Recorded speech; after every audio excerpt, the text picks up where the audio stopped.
Good morning nation आप देख रहे हैं। आगे बढ़ते हैं और बात करते हैं यूपी और बिहार में उपचुनाव के लिए हो रही वोटिंग।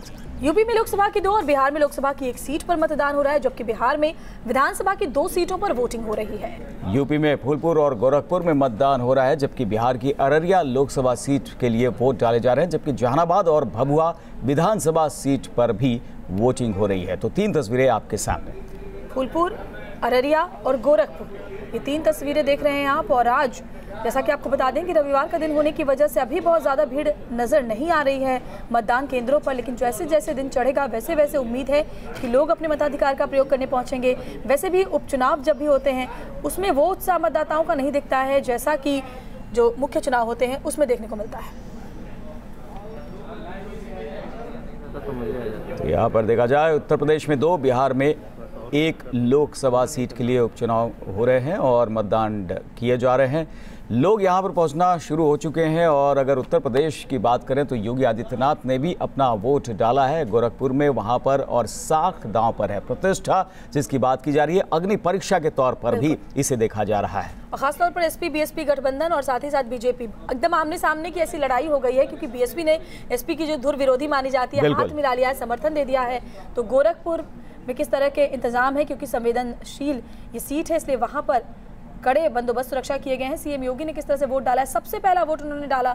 और फूलपुर यूपी में भी मतदान केंद्रों के क्या हालात हैं हम आपको दिखा रहे हैं। जी हाँ, एक तरफ सीएम की साख दांव पर तो फूलपुर में डिप्टी सीएम की प्रतिष्ठा दांव पर है। और इस अग्नि परीक्षा में क्या नतीजा निकल कर आता है ये देखने वाली बात।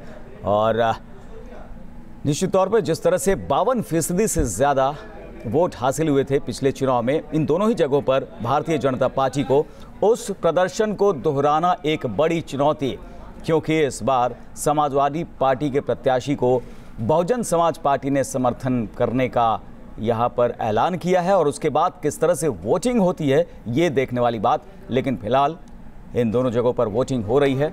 और गोरखपुर में इसके लिए 970 मतदान केंद्र बनाए गए हैं जहाँ पर वोट डाले जा रहे हैं। चुनाव के लिए 2141 मतदेय स्थल हैं। और सबसे बड़ी बात है कि चुनावी रण में 10 जो प्रत्याशी हैं उन सब की सियासी किस्मत दांव पर है। और ये देखना दिलचस्प होगा कि जनता बीएसपी एसपी गठबंधन पर भरोसा करती है या फिर जो बीजेपी का जीत रथ है वो आगे भी जाएगा। क्या गणित है लोकसभा सीट का वो भी बताएं। बिल्कुल, 5 विधानसभा सीट यहाँ पर है और यहाँ पर किस तरह से मतदान होते हैं हर जगह ये देखने वाली बात। गोरखपुर सदर, गोरखपुर ग्रामीण, तो ये 5 विधानसभा सीट है यहाँ पर। और जहाँ पर की लोकसभा चुनाव के लिए योगी आदित्यनाथ इस वक्त संबोधित कर रहे हैं लोगों को, आइए आपको सुनाते हैं। के आधार पर 2019 में भी भारतीय जनता पार्टी उत्तर प्रदेश से 100% परिणाम देगी। महाराज जी, राहुल गांधी ने कहा है कि जो नोटबंदी का प्लान था उसको वो डस्टबिन में फाड़ के फेंक देते अगर वो रहते तो। राहुल गांधी तो बहुत सारी चीज़ों को फाड़ देते हैं और इसलिए जनता उनकी अपील को फाड़ करके फेंक देती है। राहुल गांधी जहां जहां जाते हैं कांग्रेस का सफाया करके आते हैं, क्योंकि एक नेगेटिव मानसिकता के साथ राहुल गांधी कार्य कर रहे हैं। स्वाभाविक रूप से राहुल गांधी को स्वयं देखना चाहिए कि क्यों एक एक करके सफाया हो रहा है। हिमाचल गए, मेघालय चले गए, अन्य प्रदेशों से भी उनके सफाया हो रहा है, कर्नाटक जाने वाले हैं। तो राहुल गांधी को इसके बारे में सोचना चाहिए। यह देश विकास और सुशासन पर विश्वास कर रहा है। आदरणीय प्रधानमंत्री जी के नेतृत्व को पूरी तरह वह अंगीकार कर चुका है। स्वाभाविक रूप से भारतीय जनता पार्टी 2019 में भी आदरणीय प्रधानमंत्री श्री नरेंद्र मोदी जी के नेतृत्व में पूरे देश के अंदर प्रचंड बहुमत से जीत करके आएगी और फिर से सरकार बनाएगी। तो सुन रहे थे आप, यूपी के मुख्यमंत्री योगी आदित्यनाथ पूरा विश्वास जता रहे थे कि उपचुनाव में भी जीत मिलेगी। और आगे 2019 की अगर बात करें तो वहां पर भी जिस तरह से बीजेपी का जो विजय रथ है आगे बढ़ रहा है वो जारी रहेगा। रतीश द्विवेदी हमारे संवाददाता फूलपुर से हमारे साथ जुड़ गए हैं। रतीश, किस तरह से मतदान हो रहा है और यहाँ पर डिप्टी सीएम केशव प्रसाद मौर्य की प्रतिष्ठा जो है निश्चित तौर पर दांव पर?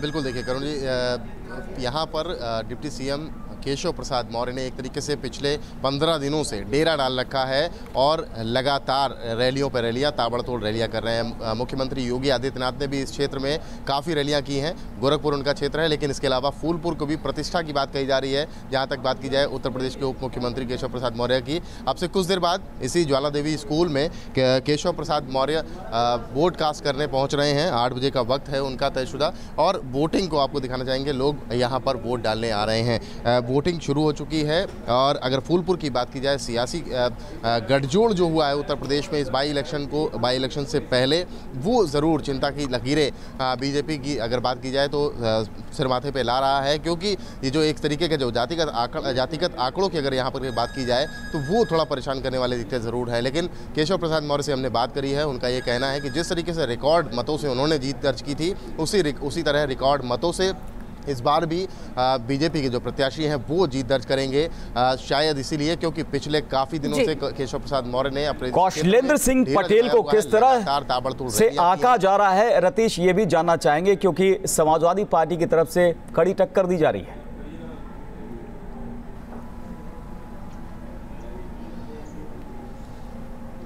बिल्कुल आपने सही कहा कि कौशलेंद्र सिंह पटेल के सामने चुनौतियां काफ़ी हैं, लेकिन कौशलेंद्र सिंह पटेल हों चाहे गोरखपुर के प्रत्याशी हों, दोनों ने अपने अपने जो उच्च नेता हैं, गोरखपुर में योगी आदित्यनाथ का चेहरा बताया जा रहा है कि जो प्रत्याशी उन्होंने कहा था कि गोरखपुर में योगी आदित्यनाथ चेहरा है, उनका प्यार लेकर, उनका आशीर्वाद लेकर के वो जीत दर्ज करेंगे। और ठीक उसी तरीके से फूलपुर की बात की जाए तो कौशलेंद्र सिंह पटेल ने केशव प्रसाद मौर्य की बात कही है, और केशव प्रसाद मौर्य ने अपनी पूरी ताकत यहाँ पर झोंकी है। कुल मिलाकर बीजेपी के लिए नाक का सवाल है ये दोनों सीटें। बाई इलेक्शन में 2019 से पहले इन दोनों सीटों पर बीजेपी की जीत एक अलग राह पर राजनीति को। हमारे साथ दीपक भी जुड़े हुए हैं गोरखपुर से, उनके पास चलते हैं। दीपक, तो गोरखपुर में मतदान का किस तरह का हाल दिख रहा है, कितना उत्साह नजर आ रहा है वोटरों में? और यहाँ पर भी अगर बात करें तो बीजेपी के लिए राह उतनी आसान नहीं है जब से बीएसपी ने एसपी को समर्थन देने का ऐलान किया है।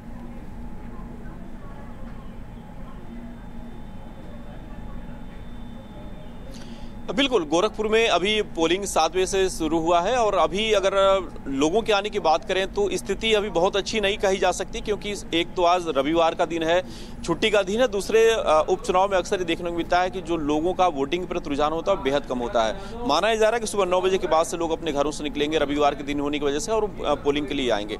ग्रामीण इलाकों में स्थिति शहरों की अपेक्षा काफ़ी अच्छी है, वहाँ पर अच्छी पोलिंग हो रही है, और सुबह 8 बजे तक अच्छी संख्या में लोग निकल करके लोगों ने जाकर के पोलिंग की है। गोरखपुर के समीकरण की अगर बात करें तो गोरखपुर में योगी आदित्यनाथ ने 6 महीने पहले से ही रतीश भी हमारे साथ जुड़े, उनके पास चलते हैं। पिछले जनवरी और फरवरी के महीने में गोरखपुर में योगी ने लगभग 15 दौरे किए। बिल्कुल बिल्कुल दीपक, हम लौटेंगे आपके पास।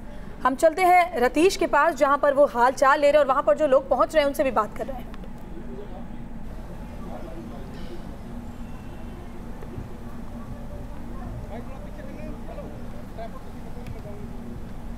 श्रोता देखिए, अब से कुछ देर पहले केशव प्रसाद मौर्य यहाँ पर पहुँच गए हैं। ज्वाला देवी स्कूल है मतदान केंद्र, वहाँ पर पहुँचे हैं और अपने परिवार के साथ मतदान करने पहुँचे हैं। ये सुबह से ही मतदाता यहाँ पर बड़ी संख्या में पहुँच रहे हैं, और इस वक्त उत्तर प्रदेश के उप मुख्यमंत्री केशव प्रसाद मौर्य, जिनकी ये सीट रही है फूलपुर, यहाँ से संसदीय चुनाव जीते थे, यहाँ से रिकॉर्ड मतों से जीते थे, और अब से कुछ देर पहले केशव प्रसाद मौर्य खुद यहाँ पहुँचे अपने परिवार के साथ वोट डालने के लिए। तो एक बड़ी प्रतिष्ठा की सीट ये कही जा रही है, और प्रतिष्ठा बचाने की यहाँ पर जंग ये कहा जा सकता है कि हो रही है बीजेपी की तरफ से, क्योंकि ये सीट और इसके अलावा गोरखपुर की जो सीट है, ये 2 इलेक्शन जहाँ पर हो रहे हैं, लोकसभा के उपचुनाव हो रहे हैं। बीजेपी के लिए नाक का सवाल इसलिए है क्योंकि मिशन 2019 के लिए कहीं अगर ये समर्थन की बात जो सपा और बसपा में चल रहा है, अगर ये फिट बैठ जाता है तो 2019 के लिए एक नई राजनीति की नई दिशा तय होगी इन इलेक्शंस के रिजल्ट से। इसीलिए शायद कैंप करना पड़ा इन बड़े नेताओं को अपने अपने क्षेत्रों में अपनी अपनी सीटों को छोड़ने के बाद। तो केशव प्रसाद मौर्य अपने परिवार के साथ इस मतदान केंद्र पर पहुंचे हैं और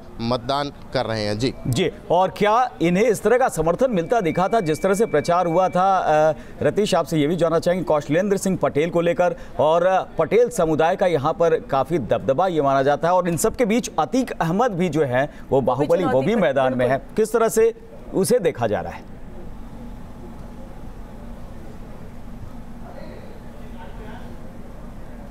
करुण, बिल्कुल आपने बहुत सही बात कही कि बाहुबली जो अतीक अहमद हैं वो ज़रूर गणित बिगाड़ता दिख रहे हैं विपक्ष का, लेकिन बीजेपी उनके प्रति आश्वस्त है। बीजेपी अपनी जीत के प्रति आश्वस्त इसलिए दिखती है क्योंकि उनका ये मानना है कि जो प्रत्याशी उन्होंने यहाँ से दिया है उसका दबदबा जातिगत आंकड़ों के मुताबिक, जातिगत जो आंकड़े दिखते हैं यहाँ कर फूलपुर की सीट के, उसके मुताबिक एक ऐसा प्रत्याशी देने की कोशिश की है जिससे सभी को साधा जा सके। यानी कौशलेंद्र सिंह पटेल ऐसी जात से आते हैं, ऐसे जातिगत आंकड़ों को साधते हुए पार्टी ने अपना प्रत्याशी बनाया था और शायद इसीलिए अतीक अहमद की अगर आपने बात कही तो अतीक अहमद अपने अस्तित्व की लड़ाई लड़ रहे हैं, क्योंकि वो किसी पार्टी से नहीं, आप निर्दलीय प्रत्याशी हैं यहाँ से, तो अपने अस्तित्व को बचाने के लिए और 2019 के लिए उनकी क्या भूमिका होने जा रही है, अपनी किस ओर अपनी राजनीति को वो ले जाएंगे, वो अपने अस्तित्व को देखते हुए अपने अस्तित्व को बचाने के लिए इस बिल्कुल रतीश, हम साथ में तस्वीरों में दिखा रहे हैं कि केशव प्रसाद मौर्य किस तरह से वोटिंग उन्होंने की है, वोट डाले, उसके बाद फिर वहां मौजूद लोगों से बातचीत भी कर रहे हैं और इनके लिए ये प्रतिष्ठा की बात कि जिस तरह से 52% से ज्यादा वोट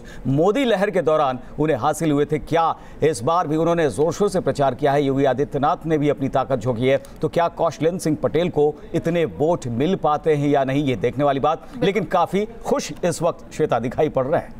बिल्कुल जाहिर तौर पर, और खुश तो है लेकिन साथ ही साथ थोड़ी सी तो चिंता ज़रूर होगी करण जी उनको यहाँ पर, क्योंकि जाहिर तौर पर साख उनको अपनी बचानी है और चिंताएं ज़्यादा बढ़ गई हैं जब सामने उम्मीदवार है, एकजुट हो गए हैं। ऐसे में बीजेपी की लड़ाई इतनी आसान नहीं है। और देखिए, आप देख सकते हैं केशव प्रसाद मौर्य वोटिंग करके बाहर निकले हैं और मीडिया कर्मी लगातार उनसे बात करने की कोशिश कर रहे हैं, उनका रिएक्शन लेने की कोशिश कर रहे हैं। अब क्या कुछ कहते हैं केशव प्रसाद मौर्य, वो देखना होगा, क्योंकि बड़ी चुनौती यहाँ पर ये भी हो जाती है राजनीतिक पार्टियों के लिए कि चुनाव में किस तरह से लोगों को वो बाहर लाएं और वोट उनसे डलवाएं, क्योंकि आमतौर पर वो उत्साह नजर नहीं आता है उपचुनाव में लोगों का। बिल्कुल, और 22 प्रत्याशी चुनाव मैदान में और बीजेपी का उम्मीदवार किस तरह से यहाँ पर वोट हासिल करता है, कितना वोट हासिल करता है, ये देखने वाली बात। और केशव प्रसाद मौर्य इस वक्त मीडिया वालों से बात कर रहे हैं।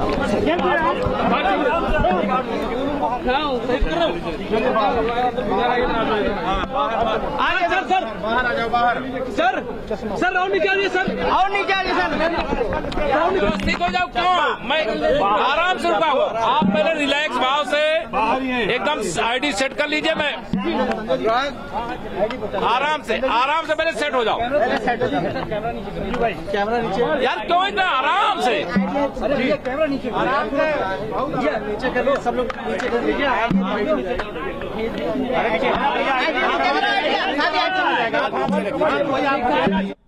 तो केशव प्रसाद मौर्य क्या कुछ कहते हैं वो आगे हम आपको सुनाएंगे। और मीडिया कर्मियों से ये अपील भी कर रहे थे कि वो यहाँ पर संयम रखे, तो वो जरूर बात करेंगे। फौरन लौटेंगे, आप बन रही हमारे साथ।